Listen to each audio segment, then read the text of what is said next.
Welcome to Your Mac Life for Wednesday, April 30th, 2014. I am your host, Shawn King. Thank you guys very much for joining us here, either live via the Google Hangouts, via YouTube, or via the website at yourmaclifeshow.com/live, or even at the top of the page, yourmaclifeshow.com. It's going to be there.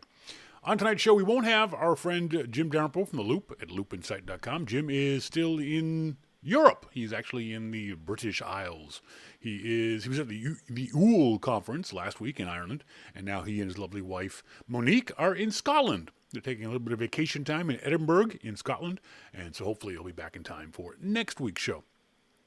Who we will have on tonight's show is Leo Paskin. Leo is the product marketing manager for the nice folks at Seagate, in particular the Seagate external drives, the fast backup, let me get the name right, the backup plus and the backup plus fast, these two boxes here.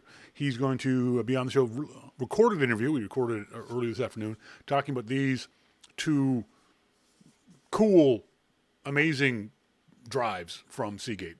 2 terabyte drive, 4 terabyte drive. These are just monstrous data storage. We'll talk about why you'd want to use these, how you'd want to use these, the software you can use these with, and the reason why you should bloody well have something to back up your hard drive in multiple locations and in multiple ways. It's gotten a lot harder with the file sizes that we're doing nowadays. I mean, raise your hand if you can remember backing up on floppy disks or backing up on CDs or even DVDs. You can't do that anymore. You can't back up to CDs. You wouldn't want to bother. You can't back up to floppy disks anymore. You can't back up to even DVDs for the most part. But as I say in the interview, because so many of us have moved to the SSD drives, they're very, very fast, but they're relatively small. I keep worrying I'm going to fill up my SSD drive. So I've got to move a lot of data off of it onto various other ways. I have the internal hard drive on the laptop, but I also want external drives too, and also to the cloud. So we'll talk to Leo Paskin of Seagate about that. Seagate.com is the website. We're also going to talk about street photography. Taking pictures of people on the street as they sort of stand and wander around. This is not an easy thing to do. I went out yesterday with the lovely and talented Vito Mori. Vito's in town. His mom is getting better, but she was in hospital here for a while here in Vancouver, and now she's waiting for a bed to open up so she can go back to a hospital in Prince George, British Columbia, several hours north of us here in Vancouver. And so Vito very kindly I asked him if he would come and join me on a photo shoot yesterday. And in particular, one of the ways you get better as a photographer is by going out with a focus. You don't just sort of wander around and take pictures of something. Think about what you want to shoot that particular day. And so yesterday I wanted to be a shot about people, about faces, about the faces of Vancouver, if you will. And so Vito and I had this idea, and we talked to Vito about it. He liked it. Great, let's go do it. And we'll talk later on the show about how it was a colossal failure. It was a disaster. Not really a disaster. Vito and I had a blast. I had planned on hanging out with Vito for a couple hours and then coming back home. We hung out. We met up at 11:30. We hung out for like 6 hours because Vito's cool. He's fun, and we were having a blast shooting. And I like talking to people about photographs, about photography, about cameras. Vito's a pretty good shooter. He knows what he's doing when it comes to his iPhone, but it was great being able to hand him the wonderful, every time I use it, I like it even more, Olympus EM1 camera. And also, he was even, I got to use the other hand, even shot a few times with my beloved Nikon D600. Now, I'm not going to say that I would trade the D600 for the EM1, but the EM1 is a very good camera. I keep saying that, and it's not because Olympus is paying me or anything. It's because it really is. And so we'll show some of Vito's shots and some of my shots from yesterday later on in the show. As always, little clean up things we got to do. Oh, I want to say big thanks to the nice folks at Let me get the website up. The OWC Radio, blog.macsales. I think we've got this linked up on the Your Mac Life show Facebook page. OWC, Tim Robertson, in the guise of OWC, did an interview with me a couple of weeks ago. I don't know why it took Tim so freaking long to get it posted. Teasing Tim. He talks about Mac Pro upgrades and did an interview with me about the 20th anniversary of podcasting and talking about both of our histories with podcasting. So if you get a chance to check that out, you can check it out on our Facebook page. Go to, where is our Facebook page? Facebook page is around here somewhere. I know it's, there we go. Facebook page, Your Mac Life. Do a search on Facebook for Your Mac Life. Our page pops up. One of the things that the top story, I guess, one of the slightly more interesting things that happened over the last couple of days, Apple upgraded on Tuesday the MacBook Air line with a slight increase in processor speed and cut $100 off the price. Now, they only cut $100 off the price in the U.S., same price here in Canada. With the price cut, the 11-inch MacBook Air starts at $899. 13-inch model begins at $999. Each have a 1.4 gig processor with 128 gigs of flash memory.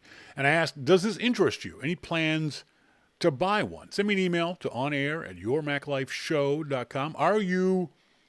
I'd be willing to bet, and this, I'm just going to toss this out there. I think half the audience are laptop users. I'm just guessing. I have no idea. I'm throwing that out there.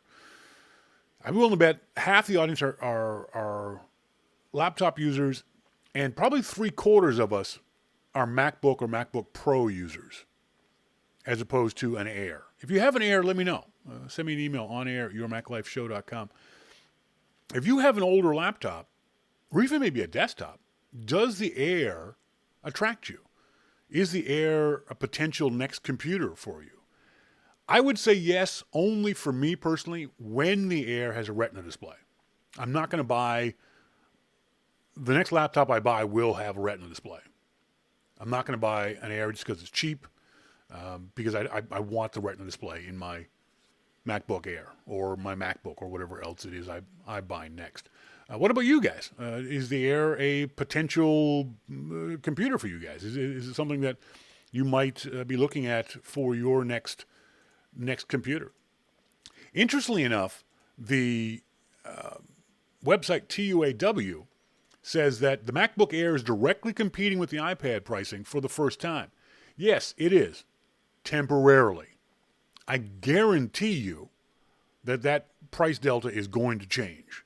That the next version of the iPad will bring back the discrepancy, again, price delta between the low-end MacBook Air and the high-end iPad. Apple just doesn't want those two to come too close together. So the MacBook Air was ready. They announced it. They launched it.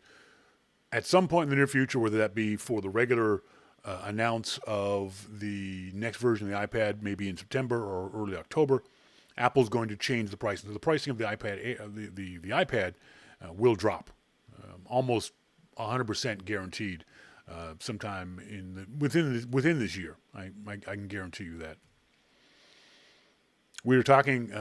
I mentioned that we had gone to the Vancouver Public Library. Vito and I went wandering around the grounds of the Vancouver Public Library. And if you haven't seen the Vancouver Public Library, it's a gorgeous building. It's a really interesting design. Does it remind you of something? For you Europeans, for you folks who have traveled to, I don't know, say Italy, it is reminiscent of the Roman Colosseum. And I was living here in Vancouver when this design was first announced and shown off to the public. And funny enough, people hated it. There were newspaper articles and there were TV editorials and people just, I just don't like this. This is awful. This is terrible. And this was 93. So now, 20 years later, the building is mostly beloved by the people of Vancouver. It's a great meeting place. There's all kinds of areas around there to hang out. There's a couple little restaurants, little fast foody kind of cafe type restaurants in that building on the left-hand side that you see there in the picture, in the office tower part of it. The funny thing is, as Vito and I were there, I realized I've never been in the library side of it. When's the last time any of you guys were in a library? I haven't been in a library since college.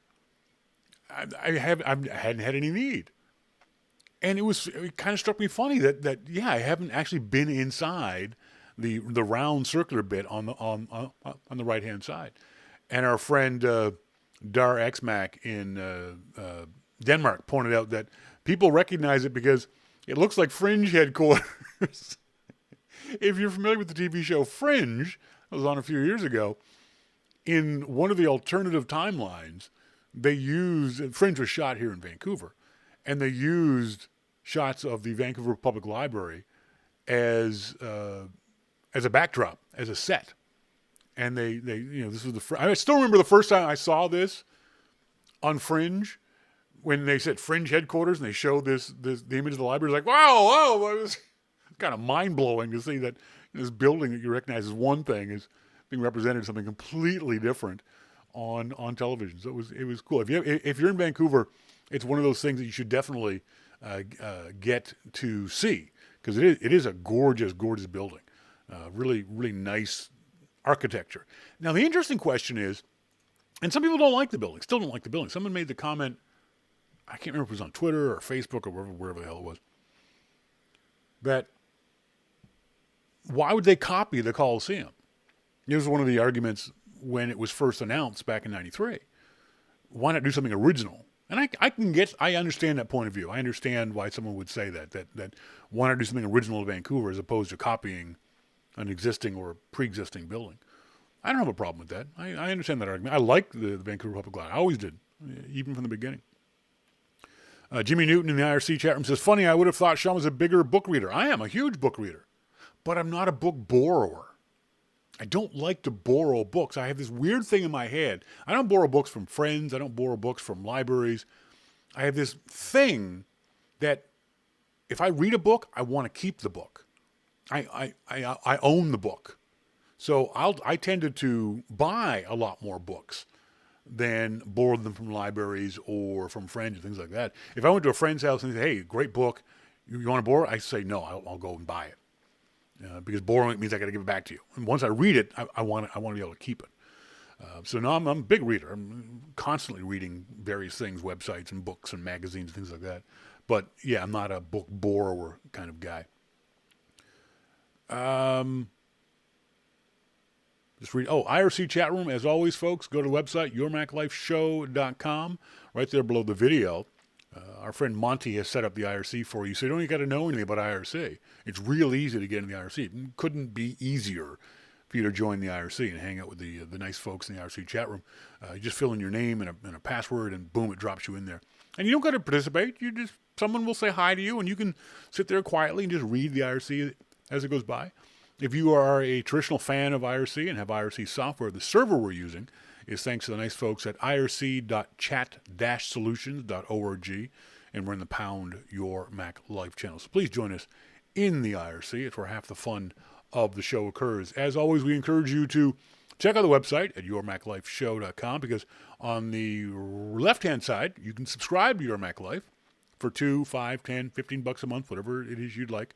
That money comes to me. I drop your name into a virtual hat, and when we do prize drawings, you get extra entries into the prize draw. Also below that is the Amazon Picks of the Week, and they're not really weekly. They're whenever I buy something on Amazon. I think you guys might be interested in it. But when you buy stuff from Amazon using our Amazon link, we get a bit of a kickback from that. We get pennies on the dollar. So if you're shopping at Amazon, we'd appreciate it if you came to see us first, because that would give us a little bit extra cash. As always, email on air at yourmaclifeshow.com. We're going to take a break now. When we come back, we'll talk to Leo Paskin, the product marketing manager for the nice folks at Seagate, about the Seagate Backup Plus drive, 2 terabyte drive, and the Backup Plus Fast 4 terabyte drive. So all that and much, much more just coming up right after this. This is Your Mac Life.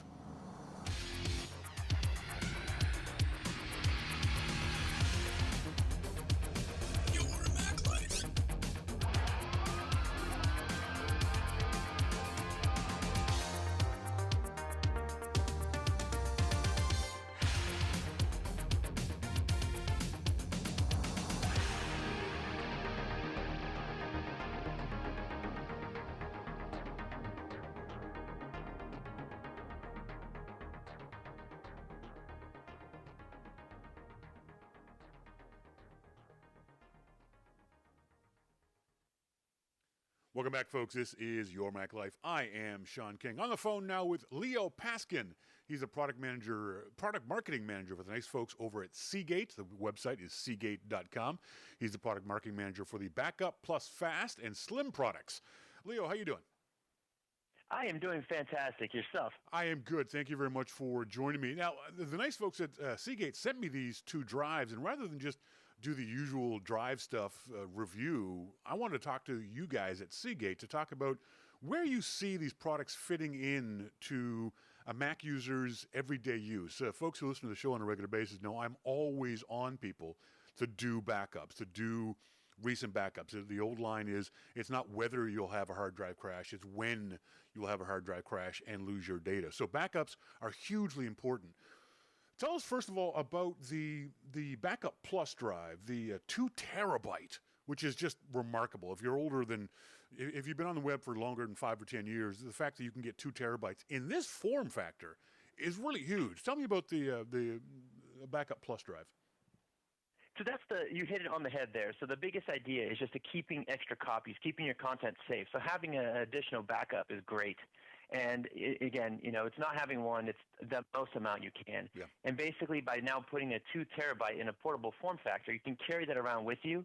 It's easy to take. You just have all your content along with you and always have an extra copy. Fantastic way to keep your stuff safe. Now, the question I would have with regards to a drive, as you say, you carry it around with you. That's what I told the audience. This is a great drive, too, because you should always have multiple backups, and one of those backups should be off-site. It should be a physical drive that you can take to a friend's house or take to the office or whatever it might be. Is the drive itself... Is there any concern about throwing this drive around, throwing it in a briefcase, throwing it in a backpack, and maybe the sort of torture test that a drive like this might have? Because back in the old days, you never moved the drive. You were afraid of something bad happening to your drive. Has Seagate hardened these drives in any kind of way? Well, so you're doing is exactly what you're saying. So it's a piece of equipment that is very sensitive. Yeah.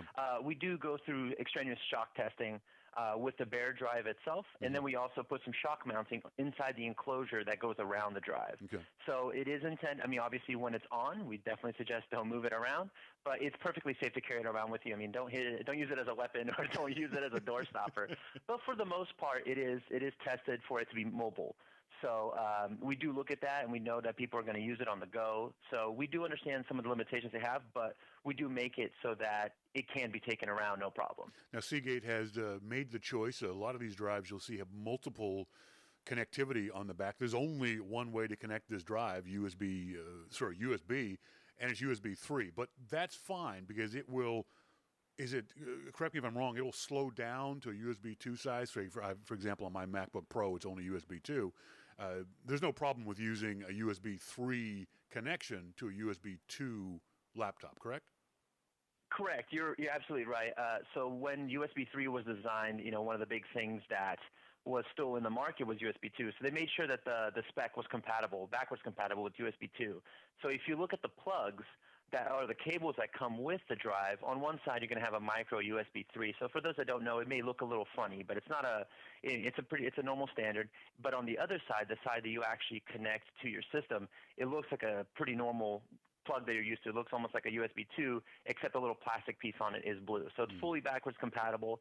You're going to get the speeds that you get out of the USB 2 port, but it is fully compatible, so you can plug it in with older systems as well. Some geek in the IRC chat room is definitely going to ask about speed. So let's talk about the speed of the drive itself. It doesn't really matter. I've told folks don't worry too much about drive speed because if you're doing backups, in theory you're going to be doing them at night as the machine is sleeping or while you're in bed. But is there a hard drive speed spec we can talk about here? Yeah, so in general, let's talk about the theoretical speed of USB 3. Okay. So it's rated at 5 gigabits, which theoretically, it's about 450 to 500 megabytes per second, which is almost unreal for single hard drive speeds, right? So the interface speed is really quick. For our 2.5-inch drives, we're seeing anywhere between 100 to about 115 megabytes per second, which is great for what you're saying, like letting things run in the background and everything like that. So for a portable drive, it's fast enough. It can handle a bunch of stuff, and it's great for backing up. To be clear, this is not a drive you would edit video off of, though, is it? No, we do have some other solutions that work a little bit better for that. Depending on the kind of editing you're doing, it can handle some. But for a heavy end user, I would suggest this is great for just expanding and backing up. Yeah, we want to make that clear to folks. We're looking at this as a backup drive. This is not an external fast hard drive that you can use to edit video or audio. That you're not going to work on this drive. This is a drive that you will set up as backup. Speaking of setting up as backup, the Plus drive works with Apple's Time Machine, but you guys at Seagate have your own software dashboard solution. Tell me a little bit about that. So yeah, the dashboard is just an extra bit there, just again to kind of help you back up the content that you do have. So aside from being able to back up the local stuff on your machine, so everything you have on your hard drive, we also have a couple different solutions to back up the additional stuff in your life. So let's say your mobile devices. So either you have an iPad or an iPhone, we have an app that actually allows you to connect the mobile device to the dashboard on the system that allows you to send that content directly from your mobile device down to the drive. So it's not in some hidden folder. You actually select it. It's right there. It's viewable. You can actually see the content being sent to it just easily over an app. It's really neat. And we showed at the previous shows we've been to, like CES, for example. And what we showed is hitting that go button. You set up a plan. It's really simple. You do it one time to set it up. Push the button. All your content gets pushed directly onto the drive. And this is done automatically, or do every time I take a picture, I have to then tell the drive to grab this picture? So we have two ways of doing it. That's the beauty of it. So if you're within the home and your mobile device is on the same network as your system, anytime you have any new content and you push that button, it will just do the continuous backup. So anything that's new. Okay. If you're on the road, we can actually also leverage a couple cloud accounts that people are already using, either Google Drive or Dropbox. So when the two systems can't talk to one another, what we're doing is we're using the cloud as an interim place to hold the content. Then it gets sent down to your drive. Okay. Again, anytime you have some new content you want to make sure it's safe, you just hit that go button, and all the content gets downloaded. The reverse is also true, too, that it will upload stuff to a Flickr site or a YouTube site or Facebook, correct? Correct. So that's the other third piece that we have. So basically everybody's, putting content in all kinds of places nowadays. It's no longer just on your personal machine. So the two things we can do is we can back up from Facebook and Flickr, and at the same time you can also push content to Facebook, Flickr, as well as YouTube. So again, wherever your content lies, we got you covered. I like that idea because you want to make this as simple as possible for the end user. I like the idea of using these kinds of things for folks out there who have to manage a family's account. The idea of being able to do all this kind of stuff automatically. So all the pictures that your kid has taken get backed up automatically. The ones that your significant other have taken get backed up and can be uploaded to a family Flickr site or those kind of things. Am I looking at that correctly? That the kid would go out, take a bunch of pictures, and then dad could see them at some point in the future on the Flickr site? Is that the way the drive would be an intermediary, or the dashboard would be an intermediary between those two processes? A little bit. So basically, whatever is up on that site. So let's say the kids take some pictures, they're out to college or out on a vacation, and they post it to the site. They can actually have it be backed up at home. Okay. So we tie in with that network, with the social network site. So it itself doesn't take it directly. It's whatever's up on the site. So as long as the family has access to that account and they upload the content, we'll pull it from that site and actually save it onto that drive so that all your content is all in one archive, if you will. Your local backup is there. Your pictures are there. The stuff that's posted up to your social networks, all in one place. Really, really easy to see, really easy to find, and really easy to get. The other thing that blows me away is the physical size of this thing. I mean, if you throw this into a backpack, it might get lost. I mean, this is the thing. I'm holding it up now in my hand and comparing it thickness-wise. It's a little bit thicker than my iPhone, shorter than my iPhone, and about 10 to 15% wider than my iPhone. So it's not much bigger than an iPhone with 2 terabytes of drive space in it. That's exactly it. And depending on the competition, depending on what your drive you're looking at, we're close to 50% slimmer than some of the other drives out there. Yeah. For the biggest one, it's about 42%. So again, you said it's right about the size of the iPhone. So it's slightly bigger, but really easy to carry with you, really nice and good-looking device. I lost the drive, the review drive you guys sent me. I lost it here for a little while. So I realized it was underneath a napkin. Literally, it's like, oh, there it is. It's underneath this little napkin. That's how small these things are. You can actually lose them on your desk if you're not careful. Had no problem setting these things up. Had no problem plugging them in. For Mac users, it's real simple. I just fired up Disk Utility and had no problem reformatting the drive. But I didn't need to do that. These drives work right out of the box as both a Windows and a Macintosh drive, don't they? They do. So we offer utility for users that as long as you're not using Time Machine for that particular model, you can actually read and write, because usually the Mac OS can't write to an NTFS formatted drive, which is a format for Windows. Yeah. So we do offer utility, but if you're going to use Time Machine, the best way to get about it is to reformat it, so that way you can, if you need to restore it, you can, because Time Machine won't restore from a non-HFS formatted drive. But with a mixed PC Macintosh household, the drive out of the box, you have your own software that will allow folks to do backups, correct? Correct. Everything is ready to go directly out of the box if you're using the multi-ecosystem, which is great, as opposed to having to format to a FAT32, which has file limitations and, something like a thumb drive, for example. Folks, I'm talking to Leo Paskin. He's the product marketing manager for the Backup Plus Backup Plus Fast and Slim products. Seagate.com is the website. And you don't have to just take my word for it. One of my favorite websites, thewirecutter.com. These guys do just obsessive reviews of things. Picked the Seagate, 2 terabyte Seagate Backup Plus Slim as their best portable hard drive. It's their favorite hard drive. It's a really, really interesting little device. Now, the next thing up, for those folks who need insane amounts of backup, you guys also have the Backup Plus Fast drive. And this is quite a bit thicker, but it's a 4 terabyte drive. Again, that just boggles my mind to think that in this kind of form factor, that a little bit smaller than a paperback book, we're getting 4 terabytes of drive space nowadays. Yeah, that's the big uniqueness of that drive. I mean, as you said, it's a little bit bigger, but that's for the guy that needs, or for the person that just needs to carry everything with them, right? Mm-hmm. It's insane amounts of storage. It was the first of its kind. It was the first 4 terabyte portable, so it's powered directly by the USB 3 port there. So you can take it on the go, no need to worry about it. So it's the first one that has the capacity as well as the performance of what we used to only be able to see on a drive that had to be plugged into a wall. So it's very unique in the fact that you can take that with you and just be powered directly off the USB port there, and really, really just high capacity and really fast. The only downside I found with it is that if you are like me and have an external monitor plugged into your MacBook and that monitor takes up one of your USB ports, you need 2 USB ports. This thing needs so much juice that you have to have it plugged into 2 USB ports directly on the machine, which is a bit of a problem for me. I've had to do a little bit of a dance to try to free up ports so I can use this thing. But it has the same utility with the software that Seagate that comes on the drive, the dashboard software, correct? It'll do all the same things that you said the Backup Plus drive will do? Absolutely. So same thing, backup functionality, all the social and all the mobile stuff, same backup suite.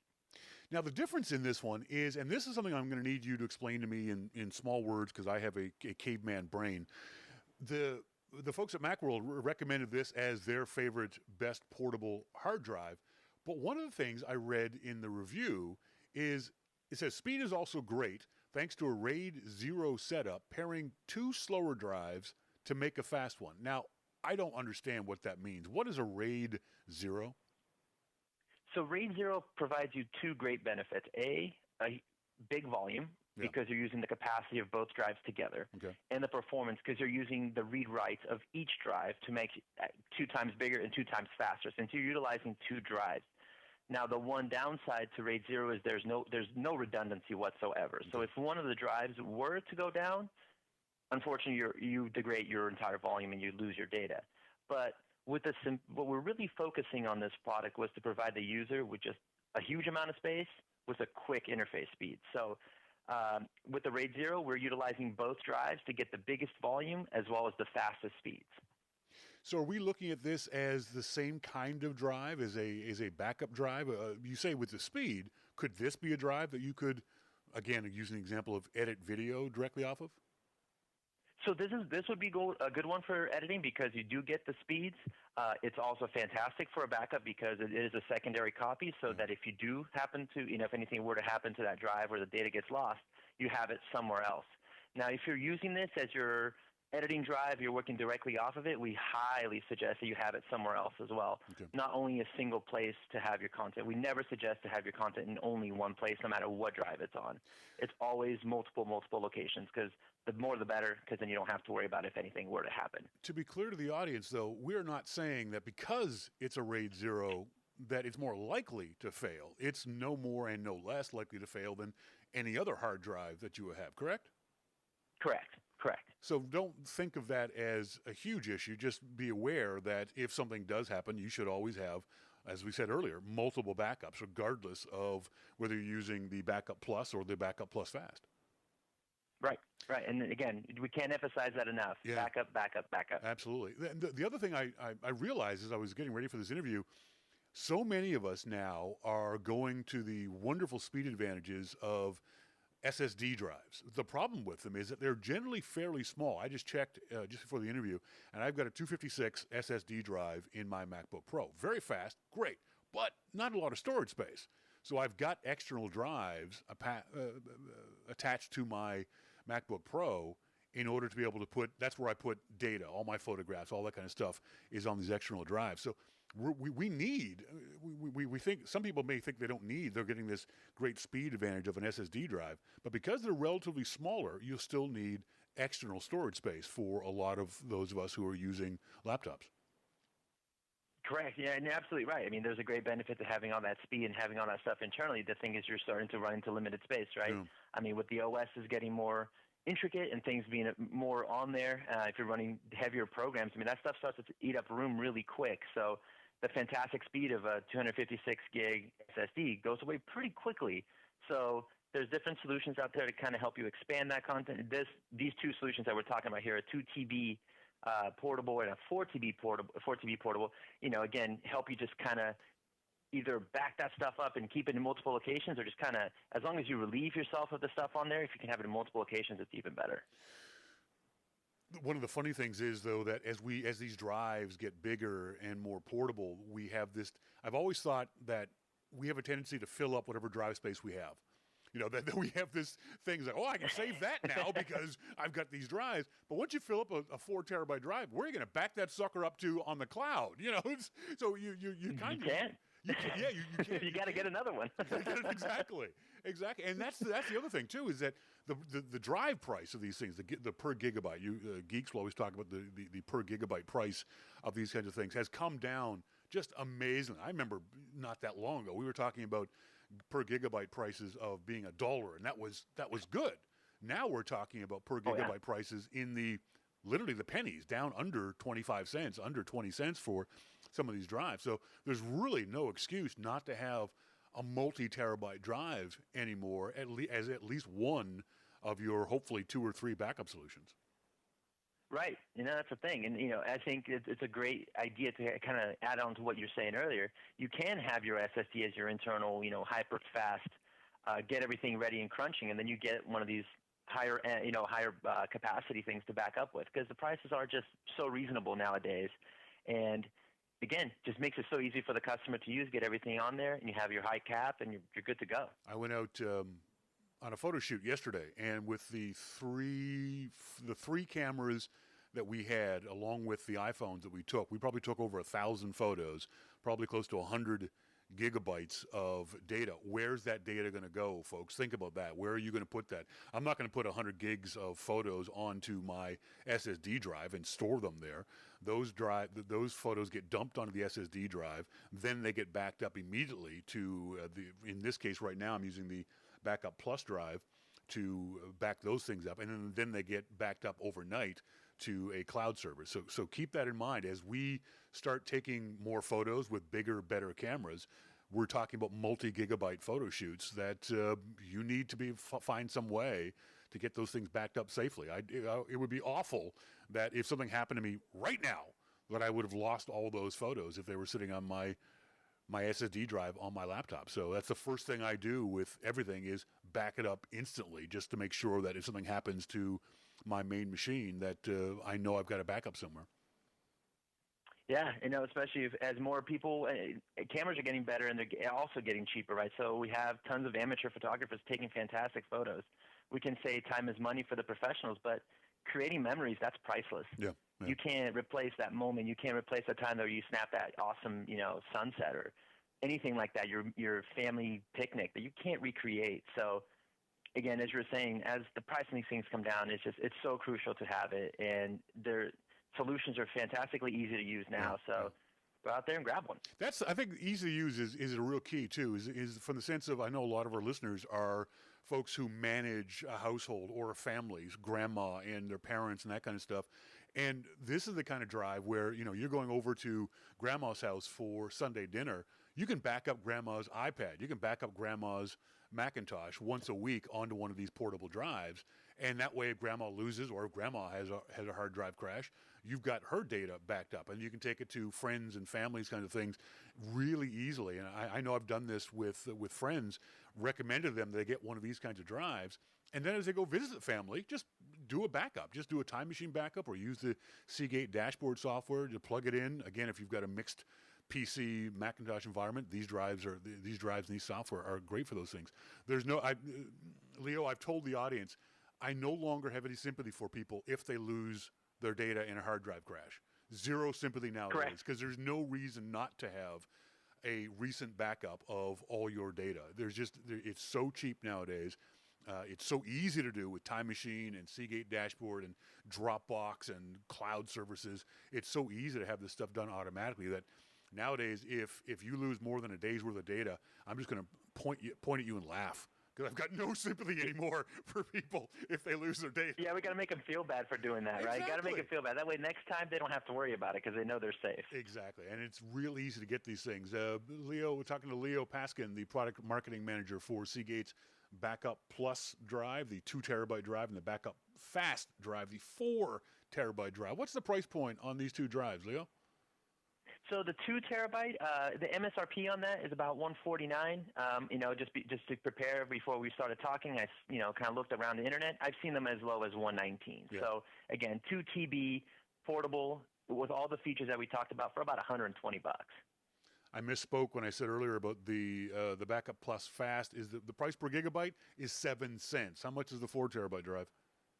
So the 4 terabyte again, the MSRP on that one is $299. I looked and I found that one for about $270. Yeah, you can. So again, super cheap. Yeah, you can find them all over the place at different price points. Amazon.com. I'm looking at the Seagate.com website, and you can look for resellers in Canada, all over the place, and buy them right now. It says you buy from Seagate at $270, but you can definitely find it cheaper other places too. So definitely look at one of these drives. I highly recommend. Both the Wirecutter recommended the Backup Plus portable 2 terabyte drive. Macworld recommended the Backup Plus Fast drive, the 4 terabyte drive. You have no excuse anymore, folks, to not get multi-terabyte drives and have them as your one part of your backup solution. I've been talking to Leo Paskin. He is the product marketing manager for the Backup Plus Fast and Slim product line for the nice folks at Seagate. Leo, thanks very much for doing this. I really appreciate it.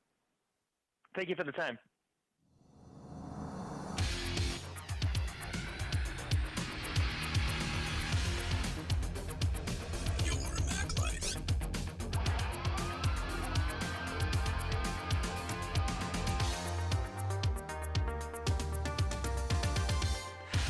Welcome back, folks. I'm Shawn King. Thank you guys very much for joining us here this Wednesday evening. Hopefully you enjoyed the interview with Leo Paskin from Seagate.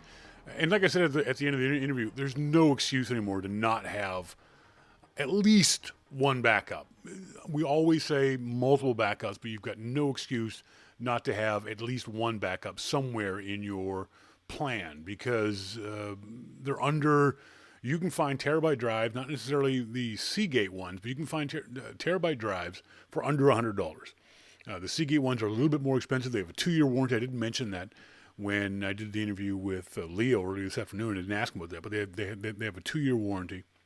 Other companies will give you 3 years. It depends on what you need and want. But look around, Amazon.com, Best Buy, Fry's, Future Shop, whatever it might be. But yeah, if you don't have a multi-terabyte drive, and stuff crashes and you lose things, I don't want to know you.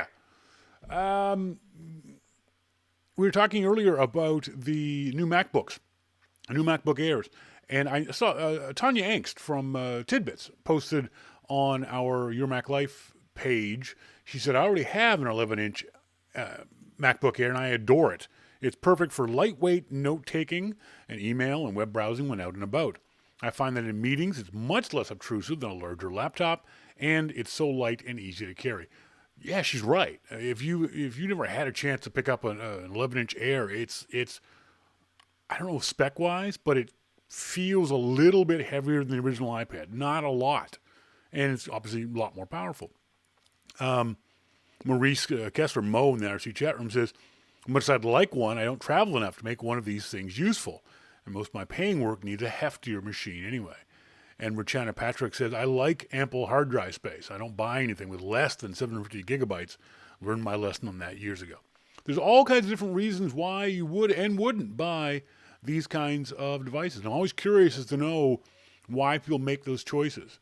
It's interesting that I love the fact that I've got a very powerful laptop. Even though I don't travel very much anymore, it's nice to know that when I do travel, I can bring along a powerful laptop with me. I think if I got another machine, an 11-inch Air would not be enough for me. I'd go with a 13-inch Retina display. Like I said before, I'm not buying it with a Retina display. A 13-inch Air might be my next computer, depending on how I perceive the speed of it. The most powerful thing I'm doing now is editing audio, video, and photos.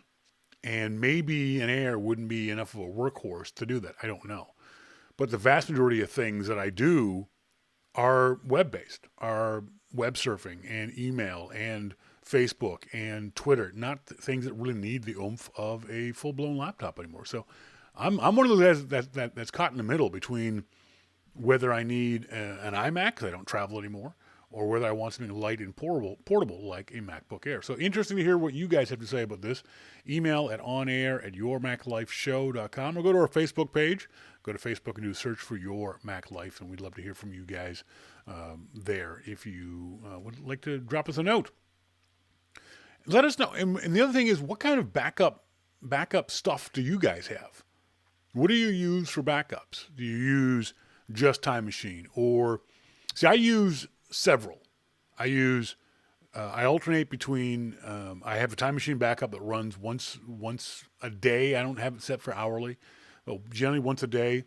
Super Duper and Carbon Copy Cloner, I swap those back and forth to do two different drives. So I've got redundant backups of my data. What do you guys do?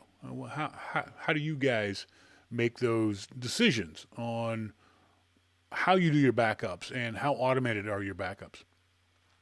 Got an email from someone, just a quick little housekeeping quick.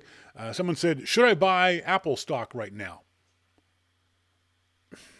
Again, I'm not a stockbroker. I don't know anything about this. I don't have Apple stock because I'm poor. I don't think it would hurt to buy Apple stock now, if only because the price is going to continue to go up as we get closer to the stock split on June 2nd. I'm just going to do a quick search for Apple stock history and see where the stock has been and where it's going. It's up to $590. I think it was at $5. Let me just look on April 23rd. I think when they opened, I think the announcement of the stock split was the 23rd of April. And it closed at $524 that day. It's up to $590 today. So if you'd bought the day of the announcement, your shares would be worth almost $70 more already. That's in a week.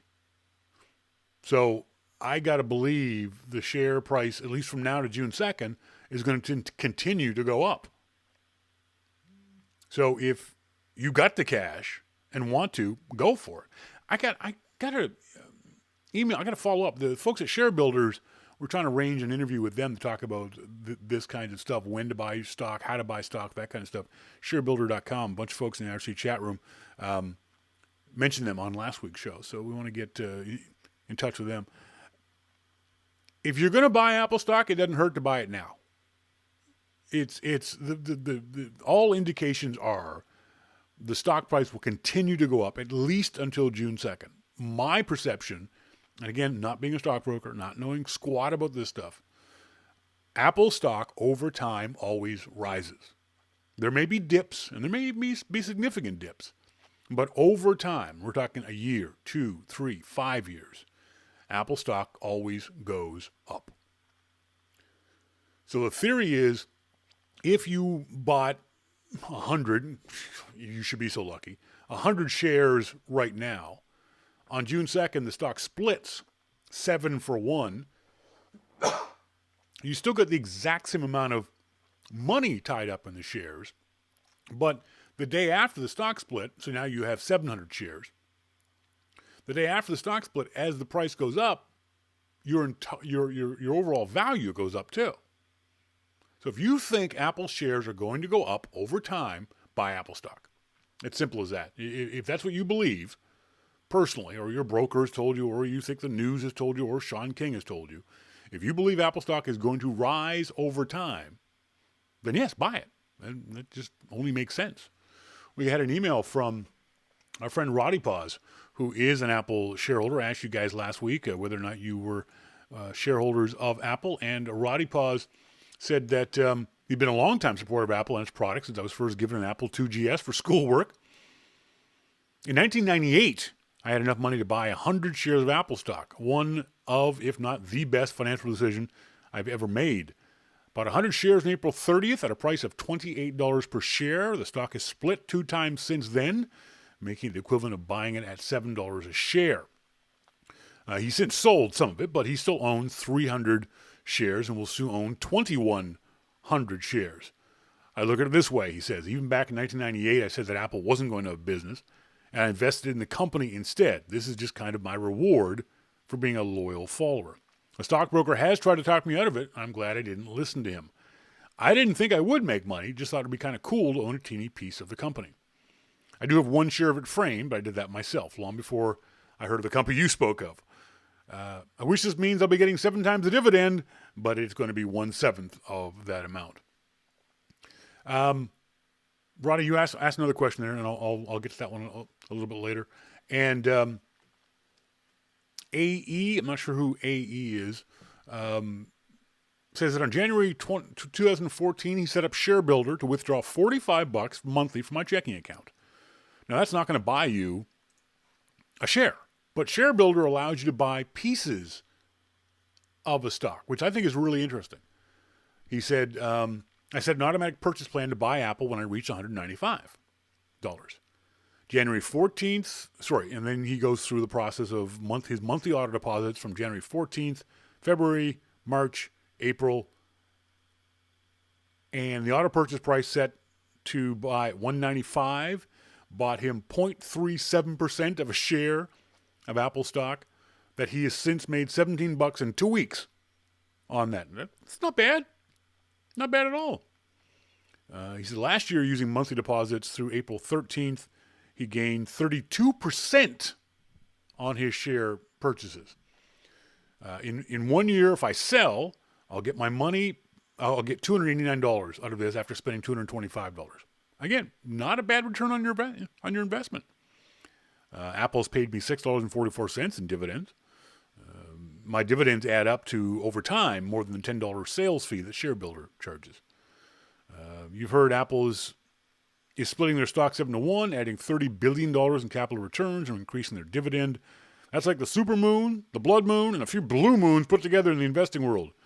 All those things are superficial changes, but the excitement and attention should help drive the stock price up. And that's the thing I absolutely agree on. I think that's the thing that's going to happen, is that the attention is going to drive the stock up. The lower price is going to help, and the fact that people are going to be talking about it, and it's an undervalued stock. Everyone in the stock market who is happy about Apple always say that the value of Apple is less than what it actually is. I don't really understand that, but people I trust say that. And as Hiker BC in our IC chat room says, Guy Kawasaki will always have a place to stay if he comes to Vancouver, because Hiker bought a house with the money he made off Apple stock. So good for him. As I said earlier in the show, I went out yesterday with the wonderful to talk to, Vito Mori. Vito is a Canadian. He lives up there in Prince George, British Columbia, beautiful area of the country. He's stuck here in Vancouver. His mom had some major surgery a while back. Mom's doing okay, which is good to hear. But the problem is there's no hospital beds back in Prince George for Mom to go back to. So Vito and his dad have been sort of trapped in Vancouver. And Vito's been wandering around. If you follow Vito on Facebook or if you are on our Facebook page of my best pick of page, I really encourage you guys to go to do a search on Facebook for my best pick of. A bunch of photos up there from a lot of listeners. But Vito's been posting a bunch of pictures about cars, the supercars he's seen in Vancouver. And so I said to him on Monday, hey, dude, I want to go down and shoot some street photography. And you want to come down and help me? He said, sure. Now, street photography is exactly what it sounds like. He's been doing street photography. He just didn't know it. It's whatever you shoot when you go wandering around the streets of a city, your city, a different city. It could be people, it could be cars, it could be buildings, it could be architecture, it could be signs, whatever it is. You're out in the street, you're in public, basically, and you're taking pictures. So I really like this idea. I'm a big fan of candid photographs, just in general. I like taking photographs that aren't posed, that are just as candid as we can get them in the moment. And so the idea I had in my head was Vito and I would go down to the Vancouver Public Library, which you saw the pictures earlier. It's a beautiful space.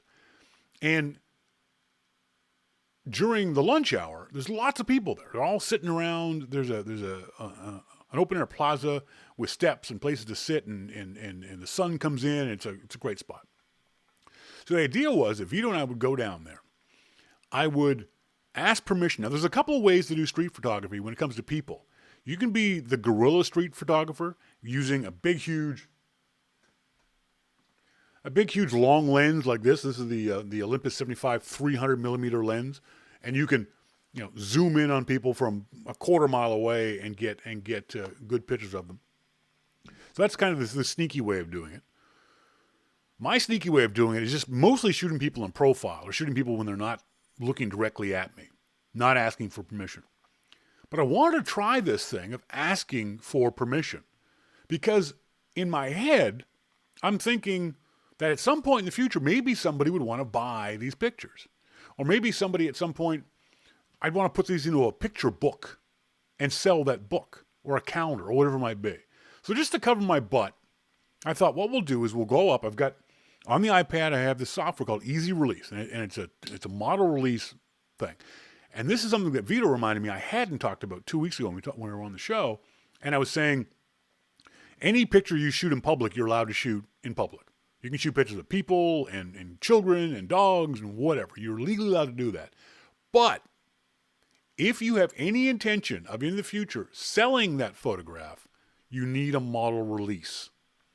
If only because nobody will print your picture book. No one at any photo agency will buy your photo. No iStock.com, no Getty Images. Nobody will buy that photo from you if you don't have a model release from the person the identifiable person who you shot. They just will not do it. Because what happens is, if I take a picture of somebody, don't get a model release, put it into a book, sell the book, that person finds out, they can sue me for all the profits of the book, for pain and suffering, for whatever it might be.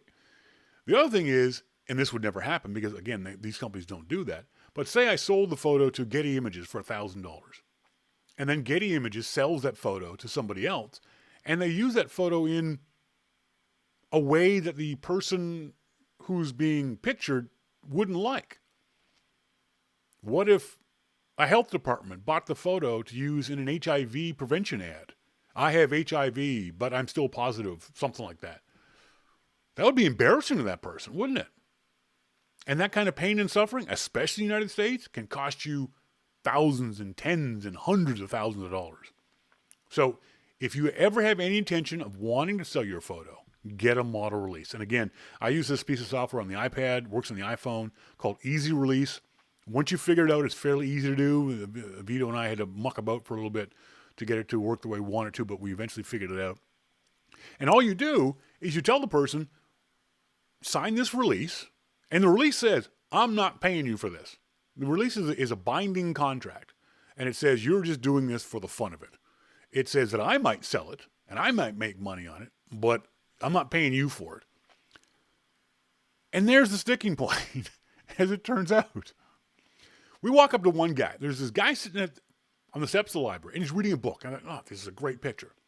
Guy on the steps of the library, and if you get down to the right angle, I could see this picture in my mind's eye of shooting up at him with the book and the library behind him. I thought it'd be a great picture. So I walked up to the guy. I said, hi. I gave him a business card. Hi, my name is Shawn. I'm a photographer. I teach photography classes, and I'm just out here shooting pictures of people to use as examples in my class. Would you mind if we took your picture? And the guy was sort of, well, yes, that'd be great. Fine. Absolutely. We'd love for you to take my picture. I said, fantastic. All we need you to do is sign this model release. Okay. So I gave him the iPad, and he filled his name out, and he filled his email address out, and he filled out the details. And then you go to the next screen, and the next screen is a contract, and it's a legally binding contract. You're going to sign on the iPad this contract. And the sticking point, I'm just trying to find it now because I know we did a test version of this with Vito. There it is. Just open this thing up. And his sticking point, and it's a perfectly valid sticking point that this young man had, Doug was his name. The first line, the first section of the contract says, for consideration herein, by signing this release, I give the photographer my permission to license the content and to use the content in any media for any purpose except pornographic or defamatory, which may include, among others, advertising, promotion, marketing, and packaging for any product or service. That made the guy say no. And he pointed out to me, he said, I just don't like this line. So that's fine. I completely understand why you wouldn't like that line. You have no idea what I'm going to do with this picture because that line says I can do whatever I want with the picture as long as it's not defamatory or pornographic. It means I can sell that picture, I can do all this stuff. So Vita and I had a tough time trying to figure out how to communicate to people that they should sign this model release, but we don't want to put them off. It was tough. Then we walked up to a very, very pretty black woman, and she just didn't want her picture taken at all. She just had no interest in having her picture taken. So poor Vito and I are we're destroyed that people don't want us to take their picture. Now keep in mind, we don't need their permission. We don't need their permission to take a picture of them. They're in public. But I wanted, for peace of mind, to be able to say if I take a good picture of you and at some point in the future might want to sell it, or somebody might want to buy it from me, that I can do that. So anyway, so we were a little disappointed. So here's now these are all Vito's shots. Okay, these are shots that Vito grabbed, or I gave Vito the Olympus M1 camera, the nice little Olympus that the folks at Olympus have loaned me. It turned out over the full day period of time, he really likes this camera. I don't know he'd buy it. It's expensive. It's $1,300. But he really likes shooting with his camera. And it was easy to show him, because of the technology in the camera, easy to show him how to get better pictures using the camera. So this picture is inside the library space. You saw the pictures earlier of the big vertical office tower. This is inside that same space. So as we're walking through, you can sort of see how the curved walls show off the Coliseum look of this thing. And again, this is a shot Vito took of the upper area of the building. And this is a shot Vito took of me. Now, if you've taken my photography class, you know exactly what Vito did wrong on this picture, besides the fact that it's not in focus. I don't know if you can see that on the video. If you folks in our C chat room can see that on the video. Poor Vito just didn't get that shot in focus. It's definitely quite blurry. That's okay. It happens. Not that big a deal. Here's another example. This is a great shot that shows how beginners shoot. He's taking a picture of these two cute little kids and their father. And Mosquito in the RC chat room says, Sean's not happy because he looks like Lex Luthor. I love looking like Lex Luthor. What are you talking about? So, but Vito didn't have a focus of the image. There's nothing here in the image that draws your eye, that attracts you. I don't know what you were shooting here, Vito. I don't know what the heck this is. Some sort of light system that he looked up at. Interesting shot of the Weston, I think it's a hotel or condos here next to the library. I like this shot because Vito took this shot and said, Shawn, this isn't coming out right. Why isn't it's all blown out, it's too bright. And it was because the camera was overcompensating. And it was real easy to show Vito how in the camera you could very simply, very quickly change this so that it became a little darker. And he took the picture again after he saw how to change it, and he liked this picture much better. So the camera is real user-friendly when it comes to this kind of stuff. Another shot of great picture. I like the individual people. He's got 4 people in this picture, but there's no focus on any one of them. There's the lady on the left-hand side might be a good subject. I think the guy on the phone on the right-hand side might be an interesting subject, but there's no one focus of this. It's a good picture from a quality point of view. It's in focus. It looks good, but he doesn't have a focus of the person.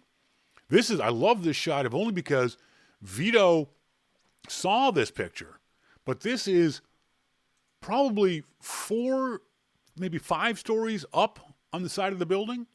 So 50, we were probably 50 feet away. So we're looking at 100 feet away that this picture, and he couldn't get it with the lens that we had on it, which was one of these wide angle lenses. So we very quickly swapped out for the 75 300 millimeter telephoto lens, and boom, he nailed this shot. And once I've tweaked this a little bit, I think it'll turn into a really nice shot for Vito. Another great shot, except he didn't get down to pigeon level, and he didn't wait for the pigeon to turn his head. If something has eyes, focus on the eyes. Make sure you can see the eyes, whether it's an animal or a human being. I like the picture, but it's just not good enough. He should have gotten down a little bit lower and should have gotten the picture of the eyes. Same with this old guy. I'm going to assume he's homeless. Unfortunately, in Vancouver, we have a very large homeless population, but he didn't get a picture of this guy's face either. Great shot, Vito. Again, this is up on the building, 5 stories up. Took this shot of one of the pigeons taking wing. This is the black lady who just did not want us to take her picture. And this is Vito taking a picture from 100 feet away with the zoom lens. He sort of snuck up on her and took a picture. And she had this look on her face like, I can see what you boys are doing. You shouldn't be taking a picture of me. But I thought she was lovely. I wish she had let us take her picture. Another shot of one of the light fixtures. This is a perfectly typical shot that so many users take. It's blurry. This is not a usable picture at all. This just didn't come out. There's just no way that Vito could say this picture came out. It's just blurry. But because we're shooting digital, you can keep shooting. You can take another picture and get it the next time around. This time, the picture was not blurry. I'll zoom in here, and you can see, although her eyes are closed, the picture came out much, much better because Vito just took another one as opposed to taking one picture and then moving on. This is you know what? I don't even know what the hell this is, Vito. I honestly have no clue.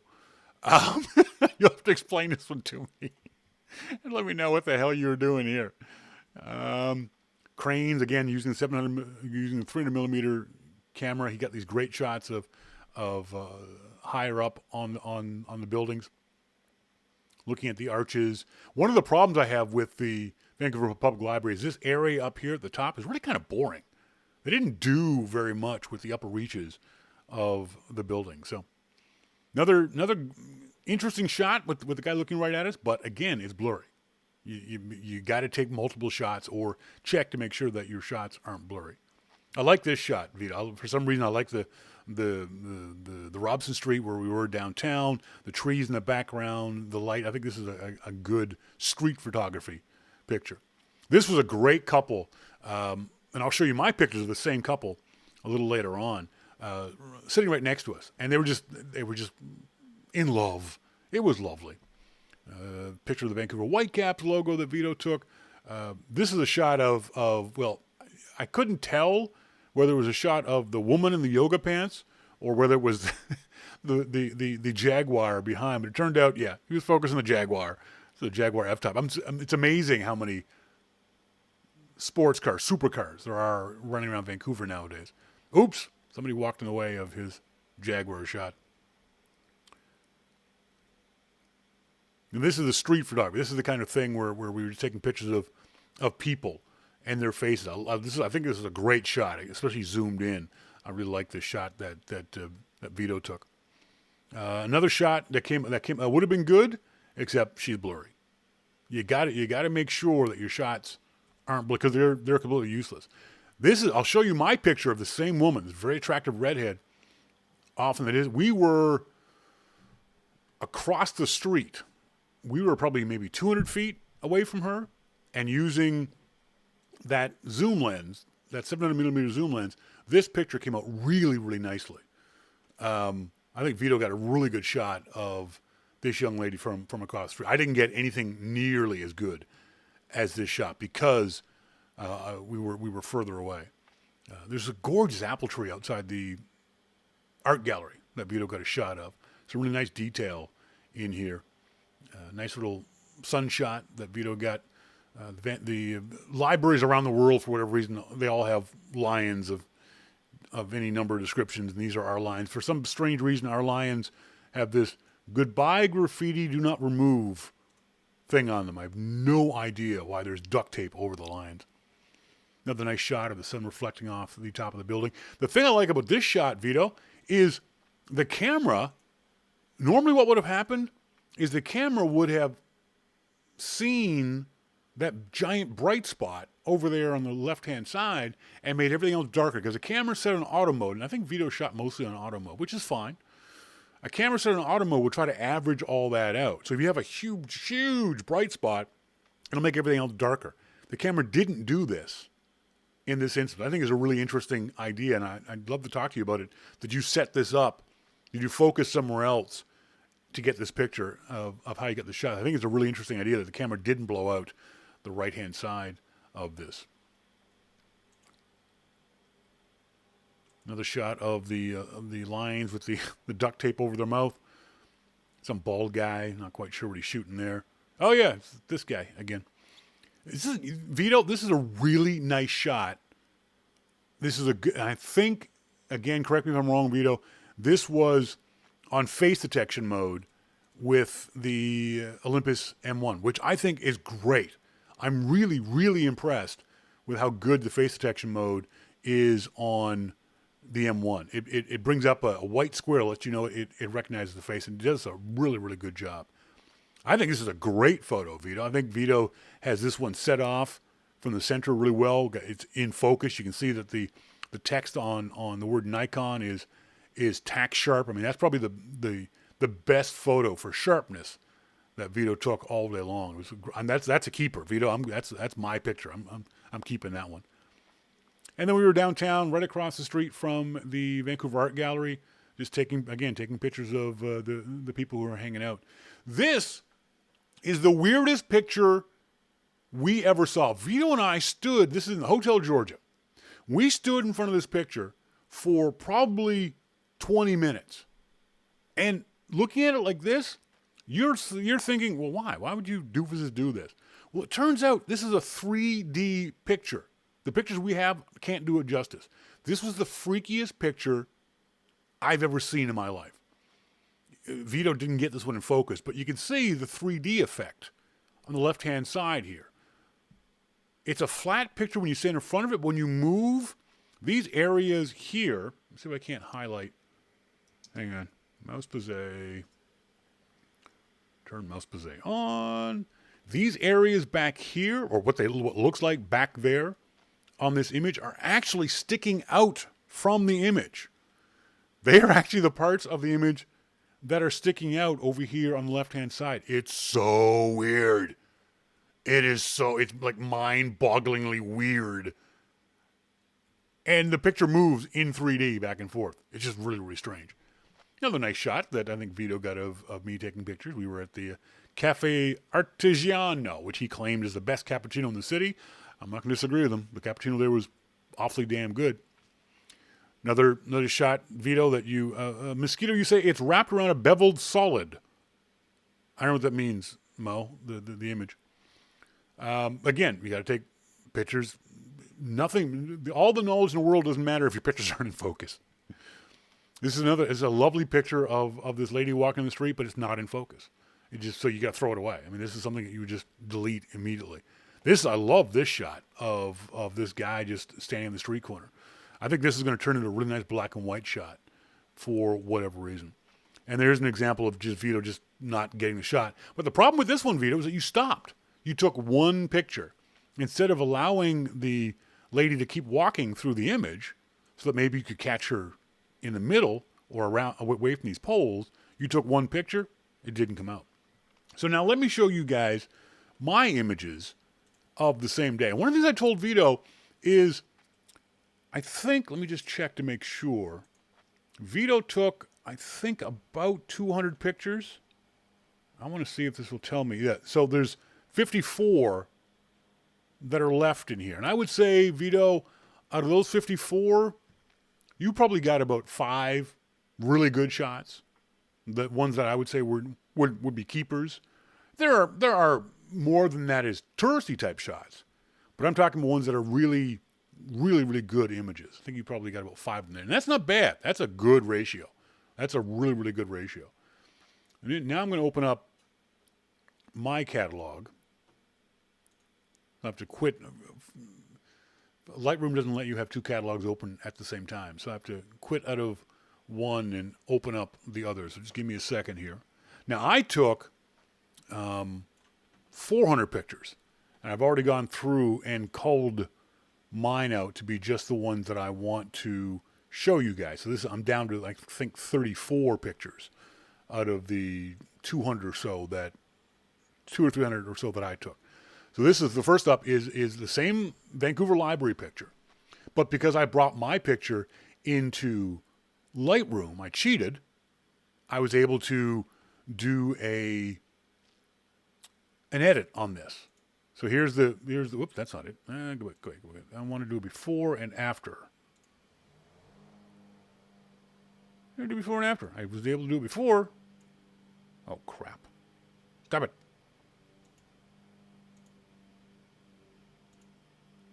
All right. I guess I can't do it before and after like I thought it was. I was doing it earlier.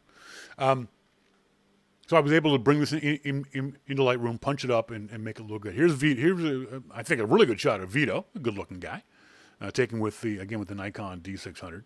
This is an image. Now, Vito took a picture of the inside of the space with the curved walls and the upper the whole view. I didn't want to take that picture. I know everyone's taking that picture. So for me, what I liked was the image of this artwork that was on the side of the building. So I took a picture of that. Now, it doesn't represent the building. You can't tell this is the Vancouver Public Library from this picture. But for me personally, I liked this image more so than anything else that I took. We thought this was hilarious. This sushi library thing was just cracking me up. This is right next to the library. Another image of the library itself and the curve of the building. I don't know how clear this is for you folks who are watching. It says the words don't fit the picture. I've never understood this sign outside the library. I just don't get it. I don't understand it. It doesn't make any sense to me. It's been there since the beginning, and I've never understood it. This is Vito chimping, taking a picture and seeing if it came out. Now, this is where things get fun with street photography. This is a picture I've taken of this guy, and I'm legally allowed to take this picture and show it off as much as I want. I can post this to Facebook. I can post this to Twitter. I can post this to 500 pics. I can put this anywhere I want. But if somebody came along and wanted to buy this picture, I would be able to sell it to them, but it would be very unwise of me to sell this picture to them. The other thing that's fun about Lightroom is to be able to mess around with your images after you've taken them. So, for example, I think a lot of people faces in particular look really nice as black and white. I think this image right there, I think looks better as a black and white shot than it does as a color shot. And the neat thing is, with Lightroom and Snapseed and other pieces of software, you can do variations of Lightroom. This is just the basic Lightroom black and white. But with Lightroom, I can go over here and I can do a bunch of different kinds of, I've got a whole bunch of presets over here. So I can make it look like an aged photo. Here's a bunch of Lightroom black and white, so I can increase the contrast of the image. So I'll click on that one, and that's a high contrast. And then here's a low contrast, and a black and white look, number 1, black and white look number 2. So I can start playing around with these images and see if I can't get more of a black and white look that I think is more interesting than what's there now. And I'll definitely be playing around with this. I think the look number 4 is the one I like the most.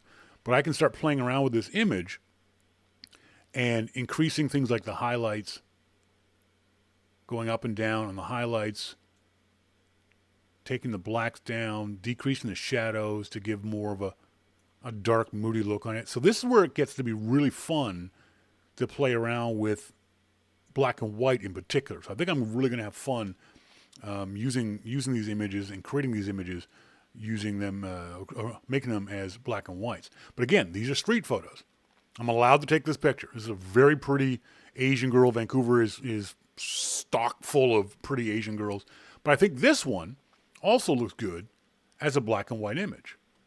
It's another one that I can play around with and get different effects. That one didn't come out so well. Let me just get rid of that one. Different contrast and different looks to the image.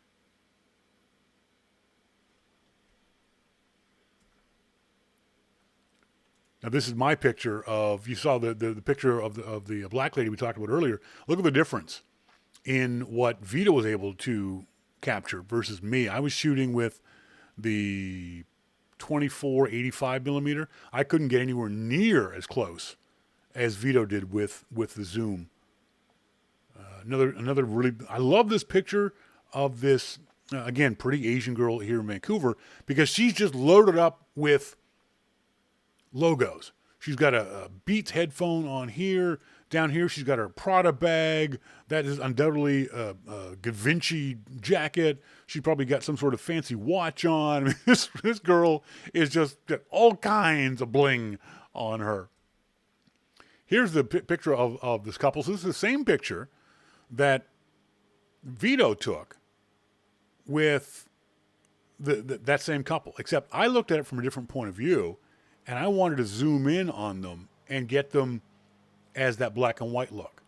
And I think the image looks, in my opinion, the image looks so much better as a black and white. I really, really like this image in black and white compared to the way it was in color. I don't know why. One of the wonderful things about photography, one of the things I love most about photography, is that it's so personal. It's so subjective. It's so much what I like. I'm not creating these images because I think that somebody in Idaho is going to like it. I'm creating this image. I'm turning this image into a black and white because I like the look of this image in black and white. And one of the problems was, and this is the problem with street photography, was that I would have loved to walk up to this couple and say, hey, I'm Shawn. Here's a business card. Can I take your photo? You guys look great. But I didn't want to ruin their moment. I didn't want to interrupt that moment. Even after I took the picture. You know, you can do it. You can have them sign a model release post picture taking. But I didn't want to disturb them. So how do you solve that problem? Do you wait around for them to break out of their loving embrace? I didn't know what to do. It's really strange. It's really strange. I'm not sure how Vito and I talked a lot about this. We're trying to figure out how to solve this particular problem. Another pretty Asian girl here in Vancouver, but again, the problem was this wasn't in focus, so that's a throwaway shot. I love this picture of this old guy. This old guy had one of the things about black and white that works really well is people who have character to their face. People who have got life in their face. People who have lived a life. And I'll show you this old guy in black and white. Let's mess around with some of the settings in black and white and see how the old guy comes out. That's way too much grain. You can play with the split. You can have the sepia tones, and you can download a bunch of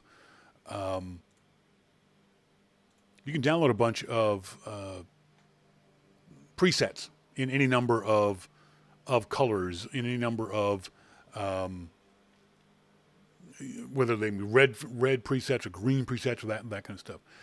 But I really love people's faces seem to work really well in black and white. This is another good-looking guy walking down the street. I think same thing for him. I think this photo looks much better as a black and white shot than it does as a color shot. Another guy, unfortunately, this one didn't come out all that well. But I liked his look. I liked the look on his face. I think this is a great shot of this sort of not punk, but girl walking on the street. I loved her crucifix on her finger. I don't know if you can see it. The bullet hanging from a chain around her neck. She's kind of tough chick, but it didn't come out very well. I don't think even black and white will be able to save this one. This is a shot Vito took with my camera. And Vito learned something in this shot. He said, he took the picture and he said, well, it didn't come out very well. I said, why not? He said, well, you're in the dark, but the flowers are in the sunlight. So it didn't work out really well. I said, so how would you fix that? He said, I don't know. I said, it's easy. Just wait. It was a cloudy day, so I knew clouds were going to come over eventually. So I said, just wait for a little while. Wait for the photo to happen. You can see the photo in your mind's eye. You know the image that you want to get. So wait for the image to happen. It may not happen right away. Give the image time, if you have time. And we did. We were just sitting there having a beer together. So I said, wait for a little bit. And he did. And when he took the picture again, it came out better. At least it came out more even. You know, this is a little harder to fix with me being in shadow and the flowers being in sunlight. With all of us at the same level of light, it's a whole lot easier to fix this picture. And I can show you guys real quick how you would do that. I always check to see if it looked better in black and white. Maybe not. Then you can start messing around with, and this is one of the things I love about Lightroom. I don't have to know what any of this stuff over here on the right-hand side means. Exposure, contrast, highlight, shadows. It doesn't matter. You don't need to know what that means. Just grab them, just like Snapseed last week. Just grab these sliders and start to see what happens. Move the sliders back and forth and see how they affect the image. See if they make the image look better for you. And so what I'll do is I'll mess around with the shadows a little bit. Maybe darker look better. Maybe brighter. The blacks in my jacket, make those up a little bit. No, go back the other way. I can change the clarity, make it softer, make it harder.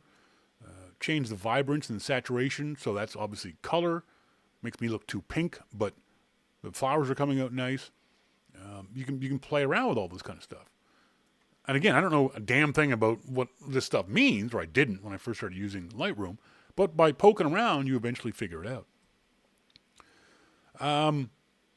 VF1 says, I think the photo of the old guy was actually better in color or sepia than black and white. Again, that's the great thing about A, shooting digital, but B, shooting photography in general. If you think it looked better in sepia or you think it looked better in color, that's great. It's your photo. Do what you want to do with your photo. I might think that it looked better in black and white, and maybe I'll play around with it some more. But if that's the way you like it, fantastic. Absolutely fantastic. Hiker BC said the camera didn't have spot metering. He was using he was using my Nikon D600, and yes, it does have spot metering. It's a professional level camera. The problem was I didn't want to have to explain to Vito what all that stuff was. Not that Vito couldn't understand it. Vito's a smart guy. But if there's a simpler solution to the problem, I'd rather give Vito the simpler solution than try to explain complex things to him. Because if I explain spot metering and I have to explain matrix metering and center-weighted metering and all that kind of stuff, it was a whole lot easier to say, just wait. Wait for the light to change. That was easier than trying to explain to him what the spot metering on a camera that he's never going to use again did. If it was his own personal camera and he said, I don't understand this, then I would help him out with it. But he's never going to use that camera again. So there was no point in going through a whole big explanation. Remember the picture I said earlier about the redhead that Vito got the great shot from across the street? Well, this is how far away we were from her. We're sitting in the pub and she's way the hell over here. Even if I zoom in, I'm not getting much closer to her than this. So in that regard, Vito with the 300 millimeter lens got a better picture than I did. Even though my camera, in theory, is a better camera, in theory, than the EM1 from Olympus. With that zoom lens on it, it got the picture that Vito wanted. This is funny. We were talking before about all the supercars that we see in Vancouver. We probably saw 10 of them in Vancouver. And this guy in the Lamborghini Gallardo, it's a beautiful car. It's an evil car. I love a bright yellow Lambo. I think it's just sexy. This thing is just car porn to me. And so he's at the he's at the stoplight, and I lean out over the rail that we're on having the beer, and he can see me pointing his big camera. I got the Nikon, big Nikon, and he's coming across the intersection. He just starts gunning the engine, like showing off the sound of the engine. He's like, I hate you, I hate you, I hate you. I took pictures of him as he went by. It was a great. I like this shot. This is I think a nice picture of this beautiful Lambo. Sheriff, I'm going to play around with these ones. These ones also might look better in black and white. Another shot that I think would look good in black and white, this guy on his phone outside of the art gallery. Again, on the other side of the art gallery is a picture of Vito taking a picture of me. I like this picture, if only because the folks at Olympus will be real happy because the word Olympus came out tack sharp, so they'll like that. My shot of the Lions in Vancouver. Here's the picture of the weird, freaky sculpture. Now, I'm not sure. I saw that Mo said, Mo said it's wrapped around a beveled solid. He said the illusion picture. It wasn't on a flat surface. No, Mo, this is the picture, the illusion surface. So you can see how it's a 3D image, how it's actual in 3D space. But when you stood in front of the image, it not only became, it's kind of weird. It's not that it became a flat image. It became even more of a 3D image. You have to see it to understand. If you're in Vancouver, go to the Hotel Georgia. This is in their lobby. This is in the lobby of the hotel. Is that what trompe-l'oeil is? I didn't know that. I've seen that word a million times. I never knew what it meant. But I've got to believe you're right. Fool the eye. Yeah, exactly. But it's a real neat effect. It was real cool to see this image just jump out of the wall like this. But then when you stood in front of it, it had a whole different effect. Here's what this is: the same image as this one, but we're standing directly in front of it. So it flattens out when you're in front of it, but it still gives this really freaky 3D effect. The artist is a guy named Patrick Hughes. If you're interested, this particular piece is called Internity. So look up Patrick Hughes online and see if you can't find out more information about him. More street shots. This is a couple of kids just standing outside. I love the kid's hair. So I took a picture of him. This was the funniest picture of all of them. Now, I am, as everybody knows, a perfectly good red-blooded heterosexual Canadian male. But I got to say, this is a good-looking man. Okay? Vito and I are sitting in the coffee shop, having our espresso, talking and, just being guys, just hanging out. I see this guy walking down the street. And as I always tell folks in the class, always have your camera ready to shoot. So the camera's lying on the table. I grab the camera real quick and go bam, bam, bam, and take 4 or 5 pictures of this guy. Now, this is not a quiet camera. This makes noise. I mean, if I'm I'm going to shoot this thing right now. Let's see if you can hear it. Now that's with the shutter down. So I probably took 5 or 6 shots of this guy in 2 seconds. This shot is when he looks at me. He's on the phone. He looks at me and goes, "Hey, what are you doing? Why'd you do that?" I said to him, because I don't have a filter on my brain, I said the first thing that came to my brain, which is the truth, I said, because you're a good-looking guy. And he was like, "Oh, well, don't do that," and walked away. But this is the thing about street photography. This is a perfectly legitimate picture. I'm legally allowed to take this picture of this guy. I can't sell it, but if I'm sitting in a coffee shop and a person walks by, I can take it. Now, he didn't know that. He obviously didn't realize that. But it brings up the question, how would you feel if somebody, now I'm not saying I stuck the camera in his face. We're probably 20 feet away from this guy. I've zoomed into to this picture. So probably 10, 15 feet away from the guy when I took this particular picture as he's walking towards us. What would you say to somebody in this situation? You're walking in the street and just some guy in a cafe takes your picture. Would you have a problem with that? I don't know. That's the weird thing about street photography. You don't know how people are going to react. I was watching some video of a guy in Switzerland who is apparently world famous for his street shots. And he uses a little tiny 50 millimeter lens. As I said on Twitter a few days ago, the smaller your focal length, the bigger your balls. You don't have to be very brave to use a lens like this that will zoom in on people who are, oh, I want to zoom. It's broken. You don't have to be very brave to shoot pictures of people with a lens this big that you can get them from 200 feet away. All right, there's no bravery involved in that. But if you're shooting the lens at this small, it means you have to get up really close. I mean, seriously, if I'm going to take a picture of you right now, that's how close I'd have to be to get a good picture, to get you to fill the frame. So you're going to be awfully brave to stick a camera in people's faces. But this guy does it. And the funniest thing is the video he shows, he's at some street fair in Zurich. And he's walking around, he's got his camera ready, he's holding his camera, and he sees this interesting face. And he walked up to about 3 feet. We're talking arm's length away. And bam, and snaps a couple pictures and walks away. And on the video, you see the old guy he took a picture of do this. And look behind him because he wanted to see what the guy was shooting behind him. But how would you feel if someone did that? If someone stuck a camera in your face and took a picture of you like that? Again, keeping in mind, it's perfectly legal. There's nothing wrong with doing that. They can't stop you from doing that.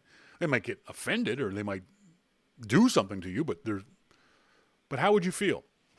Brian Monroe says, even if it's legal, you have to be careful, as some people do not care about the law and could react badly.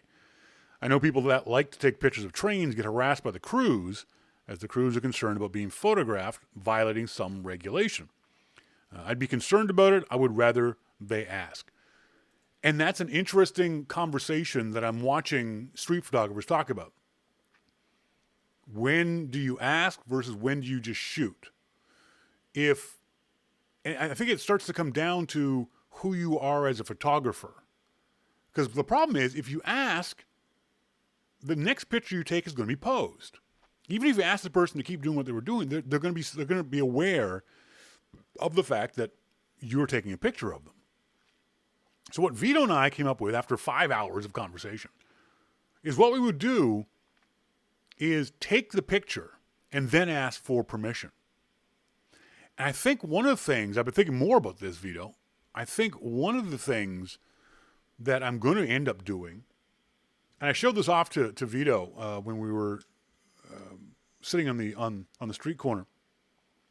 One of the things that I'm going to do is take the picture and then, especially with the Olympus, now it's not going to work. Vito, remember the Wi-Fi thing that worked just fine before? Guess what's not working now? Come on. Oh, for crying out loud. The Olympus has the ability to wirelessly connect to my iPhone or to my iPad using the Olympus Share software. So what I would do is I would take the pictures, then put them on the iPad, or have the assistant put them on the iPad. And then we could show the person, hey, hi, I'm Shawn, blah, blah, blah. I just took these pictures of you. Would you mind signing a model release so we can use these pictures? I think that might be a middle ground between the posed picture because you've asked for it ahead of time and the gorilla photo where you can't get a model release for it. I don't know. It was fun. I'll definitely tell you that. It was definitely fun. The other thing, too, was that because Vito and I went out together, we were both braver. We knew each of us had each other's back. I couldn't have done this by myself. A perfect example was as I'm walking in the street afterwards, there was this beautiful couple that I would have loved to walk up to them and say, do you mind if I take your picture? I just didn't have the courage to do it. If Vito had been there, I would have. Or if someone else had been there, I probably would have. This is a shot for anyone who has been in Vancouver. It's very familiar. This is, again, in front of the Vancouver Art Gallery. It's a great space. It's great. It's a great people-watching space. There's all kinds of stuff going on around here. Here's the front, the backside of the art gallery. I love the shot of the young lady in the front and then looking up all the way to the back to the columns of the art gallery. This is one of those shots I think will come out well in black and white too. If I mess around with this one some more, I think this could be a neat shot in black and white of her reading her book. And then I love this Douglas College, do what you love and be good at it. That's what I'm trying to do. What I'm trying to accomplish is doing what I love and trying to be good at it. Mosquito, hey, I just took your picture without permission. Call me. But keep in mind, you don't need permission to take a picture of a person in public. I think that's what we have to get away from, is this idea that I need permission to take your picture. I need your permission if I want to sell your picture. But if I just want a photo of you or of anything I can see in public, I don't need permission. Some people do not want their photo taken, even if it's legal, says Brian Monroe. And I agree. Like I said, the black lady on the steps of the library didn't want her photo taken. We did anyway. Okay, sorry about that. VF1S says, I don't like having my picture taken. It's taken years for me to get where I can tolerate my living girlfriend doing it. And I understand that too. Sly hates getting her picture taken. Oh my God, she has threatened me with more bodily harm because of me pointing a camera somewhere in her general direction than any other threat she's ever given me in my entire life. She has often threatened to jam a camera up my ass so I can do my own colonoscopies. She hates getting her picture taken. I don't even try anymore. Although if she's sleeping, I got a couple pictures of her sleeping with the cats, which I think is kind of cute. And now this is something VF1S says, not least because I don't think I make a particularly photogenic subject. But one of the most interesting things I've discovered thinking about street photography and thinking about being on the street and taking pictures of people, the vast majority of people, let's say, are average looking. That's not true because half of us are above average, half of us are below average. But let's just say most people are average looking. There's very few beautiful people out there. But 90% of the people I look at with the thought of being a street photographer have at least an interesting face. They may not be beautiful. They may not be handsome. They may not be the ideal, but they have something interesting about their face. I think that's one of the things that fascinates me the most as I think more about how I want to do this and the conditions under which I want to shoot these photographs. It becomes easier when you think about the fact that most people have something about their face, their eyes, just something about their look that is interesting. I'm trying to find these. I took these great shots of Vito. Where'd it go?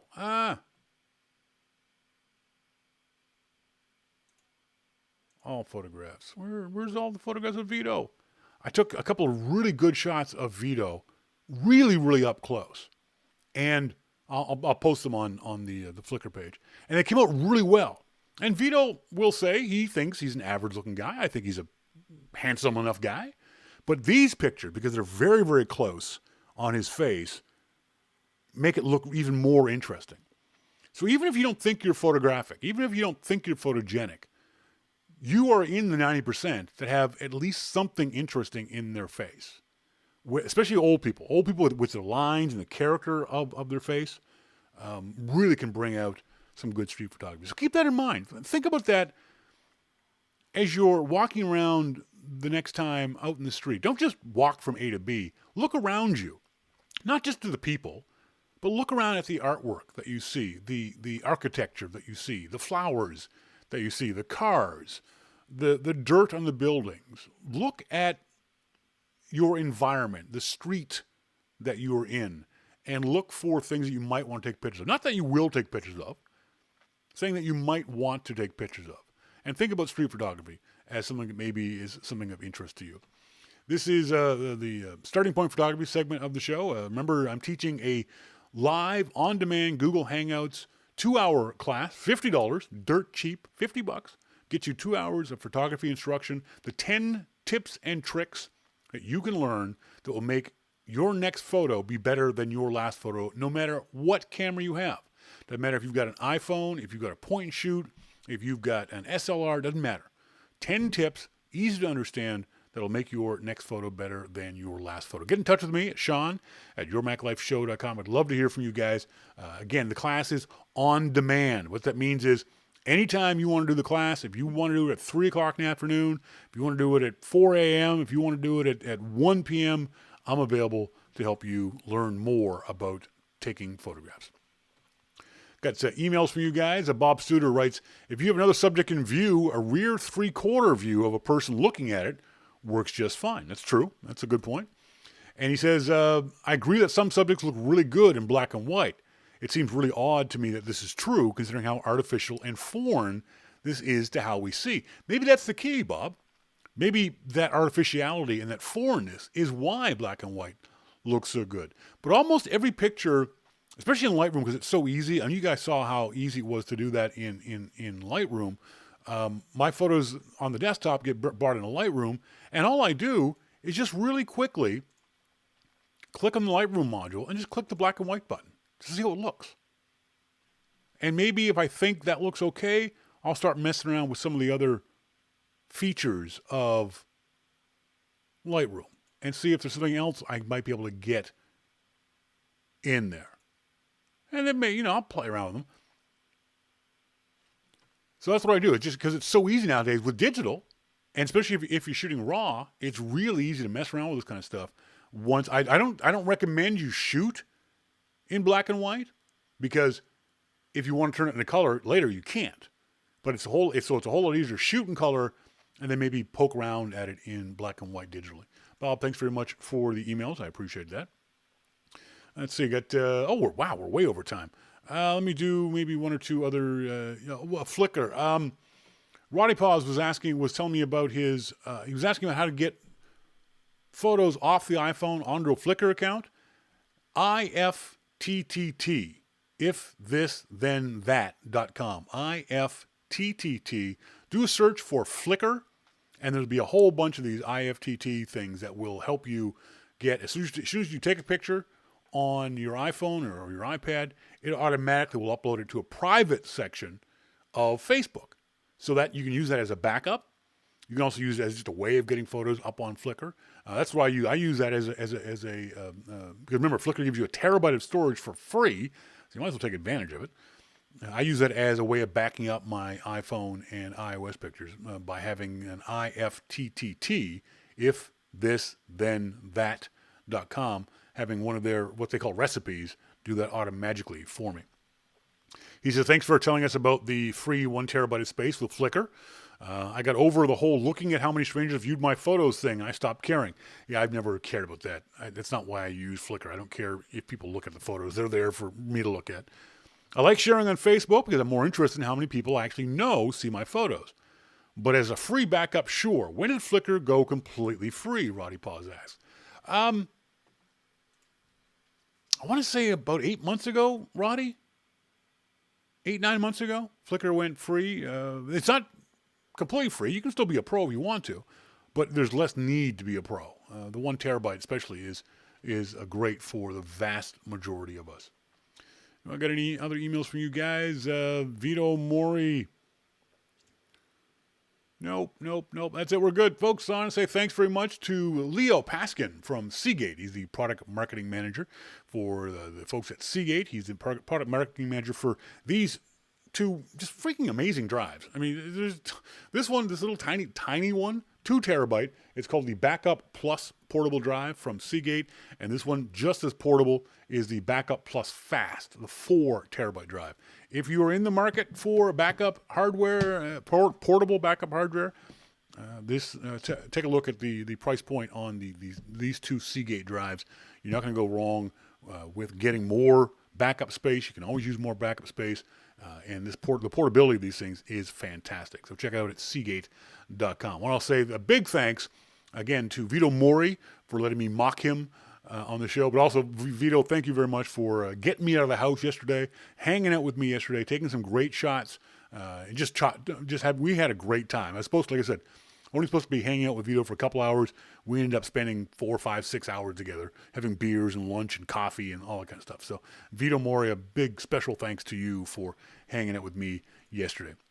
Folks, until next week's show, as always, I want to say thanks to you guys for being tuned in, whether you tuned in by the archive or whether you tuned in live. I always appreciate you guys. Send us emails to onair@yourmaclifeshow.com during the week or to Shawn at yourmaclifeshow.com during the week. Until next week, as always, I've been Shawn King, and you've been listening to Your Mac Life. See ya!